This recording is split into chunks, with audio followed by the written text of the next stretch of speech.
Coping with guilt and thoughts of what if um, are a very common part of pet loss. We replay the decisions we made. We wonder if we could have done something differently.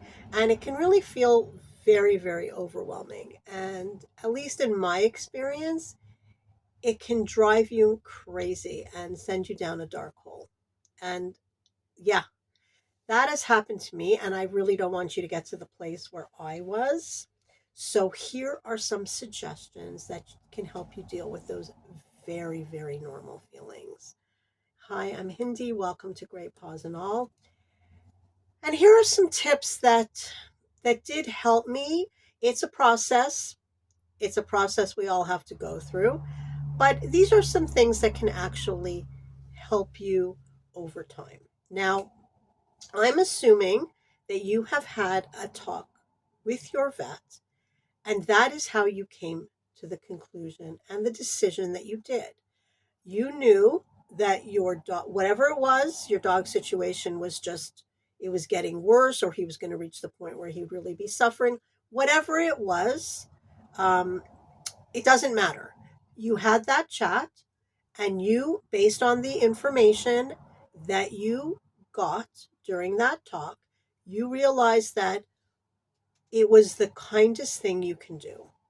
Now, even though we know we did it for the absolute right reasons, we did it for them, it doesn't mean that we don't feel guilty, we don't question ourselves. We're obviously miserable and devastated, but we still made the right decision. So, knowing that and reminding ourselves of that is helpful. Okay, write a letter, write a journal, express the what ifs. Write everything you're feeling. Don't even think about it. Don't think, oh, what do I want to say? Just free flow. And I personally recommend you write it instead of typing it, because it's much more personal and I think it will help a lot more. How about creating a ritual of release? Plant a flower, light a candle. I don't know what it is about candles. I know that when I light one, it makes me feel so much better. Don't release balloons because they're very bad for wildlife. But you can hold a balloon on a very long string and symbolically let it float to heaven, not literally. Shift to gratitude. When the feelings of guilt start to creep in, you must think of something fun you did together, some crazy antic your dog did, um, some fun adventure you went on. Okay, there's guilt, but that's not what your relationship was about. You had so many wonderful times together. Remember them, because gratitude will soften that guilt into love. Connect with a supportive community. I always say this because it's important and it helps so much. Sure, we can talk to friends, we can talk to family, we can talk to coworkers, whatever.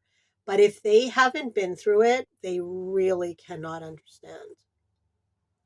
I mean, how many didn't even understand why you're wasting your time caring for an old dog?